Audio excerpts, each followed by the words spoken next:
7 भाई जिन्होंने अपनी बहन को खा लिया। पुराने जमाने की बात है। एक गांव में एक परिवार रहा करता था। उसमें 7 लड़के और एक लड़की थी। माता पिता जल्द ही गुजर गए तो बच्चों ने भी जल्द ही व्यवहारिक काम सीख लिया। शुरू में सबको गुजारा चलाने में काफी परेशानी आई, लेकिन समय के चलते सब कुछ आसान होने लगा। उस समय समाज के पुरुषों का काम जंगली जानवरों का शिकार करना और औरतों का काम सिर्फ घर के कामकाज करना और बच्चों को संभालना होता था। 7 भाई और एक बहन बड़े प्रेम से मिलजुल कर रहते थे। दिन निकलते ही सातों शिकार के लिए निकल जाते और बहन सबके लिए खाना पकाती थी और घर के कामकाज करती थी। भाई जब जंगल से वापस आते तो साथ में बड़े बड़े जानवर, पक्षी आदि को मारकर लाते। बहन उसके मांस को बड़े चाव से पकाती और सब भोजन करके तृप्ति का अनुभव करते। ऐसे ही दिन गुजरने लगे। एक दिन की बात है, 7 भाई जंगल में गए थे। शाम होने चली थी। बहन सबके लिए खाना बना रही थी। जब वह सब्जी के लिए हरी साग काट रही थी, चाकू की तेज धार से उसकी एक उंगली कट गई। कटी उंगली से खून की धार बहने लगी। उसने सोचा, यदि भाइयों ने देखा तो वे बड़े दुखी हो जाएंगे। मुझे उन्हें यह बात नहीं बतानी चाहिए। उसने बहते खून को अपनी ओढ़नी से पोंछना चाहा, किंतु लगा कि उसके भाई देख लेंगे। फिर उसने दीवार पर पोंछना चाहा, फिर लगा यहाँ तो और अच्छी तरह से दिखाई देगा। वे बेचैन होकर इधर उधर घूमने लगी। कोई ऐसी जगह नहीं मिली जहां उसका बहता खून भाइयों की दृष्टि से बच सके। अंत में कोई उपाय न देखकर उसने उसी साग से पोंछ लिया जिसकी वह सब्जी बनाई जा रही थी। शाम को भाई जंगल से वापस आए। बहन ने खाना परोसा। आज सातों को साग बहुत स्वादिष्ट लगा। सातों अपनी उंगलियां चाटते रह गए। बहन की पाककला की तारीफ की। अपनी तारीफ सुनकर बहन भी खुशी से फूली नहीं समाई। दिन भर के थके होने के कारण सातों भाई जल्दी सो गए थे। अगली सुबह रोज की तरह खा पीकर सातों भाई जंगल की ओर निकल पड़े। जब शिकार तलाशते तलाशते थक गए, सभी एक पेड़ की छांव में बैठकर आराम करने लगे। बातों बातों में रात के भोजन में बहन के द्वारा बनाई गई साग की चर्चा होने लगी। सब कह रहे थे कि इतनी स्वादिष्ट साग की सब्जी आज तक नहीं खाई थी। सबने तय किया कि आज इसके बारे में बहन से जरूर पूछेंगे और जान लेंगे कि साग में उसने क्या क्या मिलाया था। शाम को सातों भाइयों ने दोबारा बहन की पाक कुशलता की तारीफ करते हुए पूछा, प्यारी बहन, कल रात के साग में तुमने क्या क्या मिलाया था? बहन बताना नहीं चाहती थी। वह सोच रही थी कि अगर उन्हें पता चला कि उसकी उंगली कट गई है तो सभी दुखी हो जाएंगे। इसलिए उसने जवाब में कहा, कुछ नहीं। बड़े भाई ने कहा, प्यारी बहना, तुम्हें बताना ही पड़ेगा। मैं जानना चाहता हूँ कि हमारी बहन ने इतना स्वादिष्ट साग कैसे बनाया। तुम्हें मेरी सौगंध है। बड़े भाई का सब सम्मान करते थे। बहन को सच बोलना ही पड़ा। उसने धीरे धीरे सारी बात बताते हुए कहा, बस इतना ही, अपना खून मिला दिया था और ज्यादा कुछ नहीं। यह सुनकर 6 भाइयों के मन में एक कुटिल ख्याल आने लगा। वे सोचने लगे, इसके खून की चंद बूंदें इतनी स्वादिष्ट है तो इसका मांस कितना स्वादिष्ट होगा। रात के खाने के बाद सातों सोने के लिए गए। सातों में फिर उसी बात की चर्चा छिड़ गई। बड़ा भाई कहने लगा, अरे, खून की कुछ बूंदें इतनी स्वादिष्ट है तो शरीर का मांस कितना स्वादिष्ट होगा। सबने बड़े भाई की बात में हाँ मिलाया। अगले दिन शिकार के लिए जाते समय सातों ने यह योजना बनाई कि बहन को मारकर उसका मांस बनाएंगे। खूब स्वादिष्ट होगा। 7वें भाई को अपने बड़े भाइयों की युक्ति बिल्कुल भी उचित नहीं लगी। वह अपनी प्यारी बहन को बचाने के लिए बेचैन हो गया। वह खुलकर इसका विरोध नहीं कर सकता था क्योंकि 6 भाई एक तरफ थे। शिकार करने के बाद सभी भाई ने मिलकर एक टीले पर बांस के एक चांग यानी चबूतरे का निर्माण किया। उनकी योजना यह थी कि बहन को फुसलाकर यहाँ लाएंगे, तीर मारकर उसकी हत्या करेंगे और उसका स्वादिष्ट मांस खाएंगे। अगले दिन बड़े भाई ने बहन से कहा, प्यारी बहन, तुम बड़ी हो गई हो और शादी के लायक हो गई हो। मैंने तुम्हारे लिए एक सुंदर से वर की तलाश करी है। आज हम उसके घर देखने जाएंगे। तुम्हें भी सच संवर कर हमारे साथ चलना होगा। बहन शादी की बात से बहुत खुश हुई। तुरंत तैयार होकर भाइयों के साथ चलने लगी। चलते चलते वह थक गई। वह बड़े भाई से पूछने लगी, मेरा ससुराल अब कितना दूर है? बड़ा भाई बोला, बस अभी पहुंचने वाले हैं। दूर से दिखाई दे रही टीले पर बनी चांग को दिखाते हुए भाई बोला, वह देखो तुम्हारा ससुराल, जहां तुम राज करोगी। यह सुनकर बहन आनंदित हो उठी। चांग पर पहुंचते ही बड़े भाई ने अन्य भाइयों को बहन को चांग पर खड़ी करके रस्सी से बांस के खंभे के सहारे बांधने का आदेश दिया। सभी मिलकर फुर्ती से बहन को बांधने लगे। बहन असहाय थी। अपने सभी भाइयों को हत्यारे के रूप में देखकर बहन का हृदय हाहाकार करने लगा। वह ईश्वर को याद करते हुए कहने लगी, हे ईश्वर, अब तुम ही मेरा सहारा हो। मेरे सातों भाई मेरी हत्या करना चाहते हैं। इनमें से एक भी ऐसा नहीं है जिसके दिल में मेरे लिए दया और प्रेम है। अपनी बहन की बातों से सातवां भाई द्रवीभूत हो उठा। बहन की पुकार पर वह तड़प कर रह गया, पर 6 भाइयों का प्रतिवाद करने का साहस नहीं जुटा पाया। बहन को निर्ममता से बांधने के बाद बड़े भाई से प्रहार करने का आदेश दिया।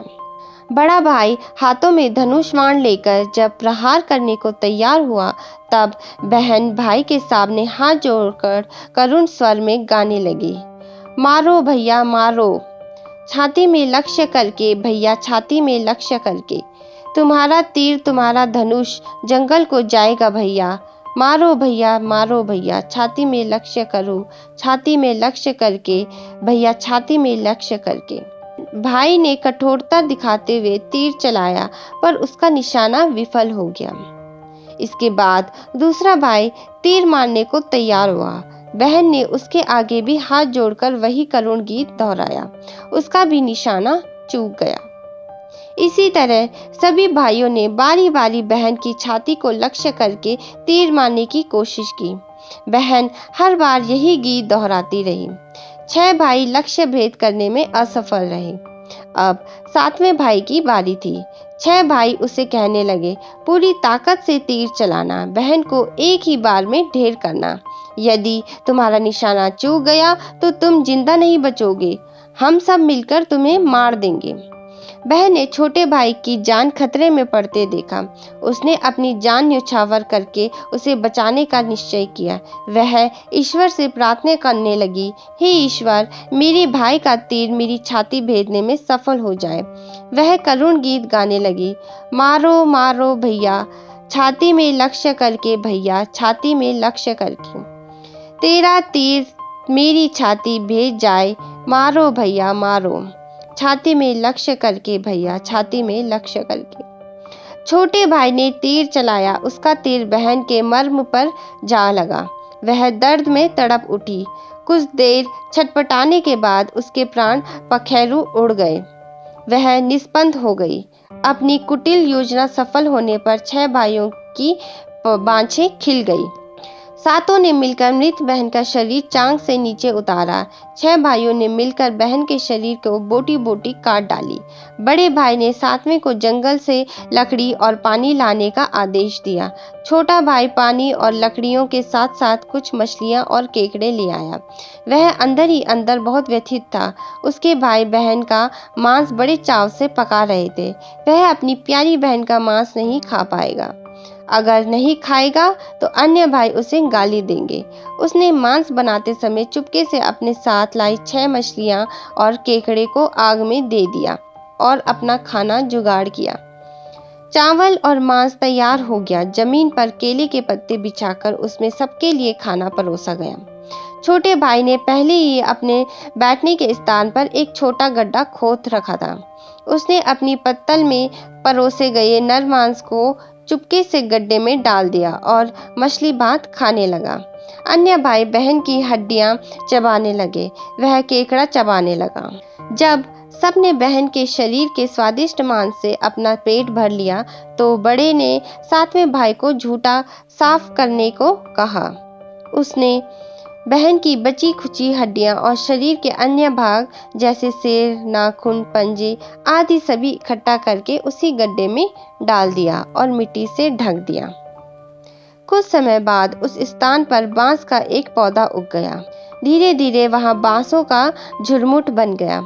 एक बार कहीं से एक संत आए और उसी बांस के झुरमुट तले छुपकर मल त्याग करने लगे। उसी समय आकाशवाणी हुई, संत दुर्गंध आ रही है, संत दुर्गंध आ रही है। बार बार यह आकाशवाणी सुनाई देने लगी तो संत ने झटपट उस स्थान को साफ किया। उन्होंने झुरमुट में से एक बांस काटा और अपने साथ ले गए। उस बांस से उन्होंने एक केंद्रा, एक पुराना वाद्य यंत्र बनाया। वे उसे बजा बजाकर दिन भर लोगों के घर जाकर भिक्षा मांगते थे और बदले में खूब सारा उपदेश देते थे। एक दिन संत भिक्षा के लिए बड़े भाई के द्वार पर गए। तब तक 6 भाइयों का विवाह हो चुका था, केवल 7वां कुंवारा था। जो ही संत ने बड़े भाई के आंगन में कदम रखा तो ही संत का केंद्रा स्वयं बोल उठा, नहीं बजा रे केंद्रा, यही है दुश्मन सबसे बड़ा। बड़े भाई के घर नहीं बजा रे केंद्रा, दया प्रेम सब छोड़कर रिश्ते में यही दाग लगाया। नहीं बजा रे केंद्रा, यही है दुश्मन सबसे बड़ा। बड़े भाई के घर नहीं बजा रे केंद्रा। योगी के बाजे से बार बार निकल रही इस रुदन से बड़े भाई के पसीने छूटने लगे। उसने अपनी पत्नी से योगी को तुरंत भिक्षा देकर विदा करने को कहा। इसी तरह योगी बारी बारी से 6 भाइयों के द्वार पर उपस्थित हुए। उनके आंगन पर कदम रखते ही केंद्रा से स्वयं यही गीत बजने लगता। उन्होंने भी अपनी पत्नी को तुरंत ही कुछ भिक्षा देकर विदा करने को कहा। उनके मन में यह डर समा गया कि यदि इसी तरह योगी का केंद्रा बजता रहा तो उनकी यह पोल खुल जाएगी कि वे अपनी बहन के हत्यारे हैं। अंत में संत 7वें भाई के घर पहुंचे जो अभी तक कुंवारा था। वह अकेले रहता था। जब योगी उसके द्वार पर उपस्थित हुए, केंद्रा बोल उठा, बजा रे बजा केंद्रा, मेरे सबसे छोटे भाई के घर। मन की बात मन में छुपाकर युग युग से रख रहा है अंतर में। बजा रे केंद्रा, यही है मेरे सबसे प्यारे भाई का घर। योगी के केंद्रा से प्यारा और दिलचस्प गीत बजते सुनकर छोटे भाई ने उन्हें सम्मान के साथ अपने घर में बैठने के लिए आसन दिया। तांबूल, पान और जलपान से उनका सत्कार किया। इसके बाद केंद्रा के विषय में चर्चा हुई। योगी ने केंद्रा की जन्म कहानी सविस्तार सुनाई। छोटे भाई ने उस केंद्रा को उसे देने की प्रार्थना की तो योगी ने उसे छोटे भाई को सौंप दिया। योगी के चले जाने के बाद छोटे भाई ने केंद्रा को अपने बिस्तर के सिरहाने की तरफ एक साफ सुथरे स्थान पर धूप दीप जलाकर सम्मान के साथ रखा। कुछ दिनों के बाद छोटे भाई के घर में कुछ परिवर्तन दिखाई देने लगा। जब भी वह काम से लौटकर घर आता, सारा घर साफ सुथरा पाता। जब रोज रोज यही बात दोहराने लगी तो छोटे भाई ने अपनी भाभीियों के घर जाकर पूछा, मेरी गैर हाजिरी में आप लोग मेरा घर साफ करते हैं क्या? सभी ने जवाब दिया, हमें अपने घर के कामकाज से फुर्सत नहीं है, तुम्हारा घर कैसे साफ करती? छोटे भाई ने निश्चय किया कि आज वह छुपकर देखेगा कि उसका घर कौन साफ करता है। वह घर के कोने में छुप गया। घर सुनसान होते ही स्थापित केंद्रा से उसकी बहन की शक्ल की एक लड़की निकली, घर का सारा काम किया और फिर उस केंद्रा में समा गई। छोटे भाई ने यह बात अपनी बड़ी भाभी को बताई। बड़ी भाभी ने उसे समझाया, जो ही लड़की केंद्रा से बाहर निकलेगी तुम केंद्रा को आग के हवाले कर देना, फिर उस पर तुलसी जल छिड़क देना, फिर देखना क्या होता है। छोटे भाई ने बड़ी भाभी के कहे मुताबिक काम किया। उसने लड़की के निकलते ही केंद्रा को आग में डाल दिया और लड़की पर पवित्र तुलसी जल का छिड़काव किया। तुलसी जल के स्पर्श से वह मानव रूप में आई। भाई ने देखा यह तो उसकी प्यारी बहन है। उसने अपनी बहन को गले से लगा लिया। उसके बाद दोनों भाई बहन बड़े प्रेम से जीवन बिताने लगे। सीख। निस्वार्थ प्रेम ही रिश्तों को बनाए रखता है। रिश्तों को कलंकित करने वाले कभी छुप नहीं सकते हैं।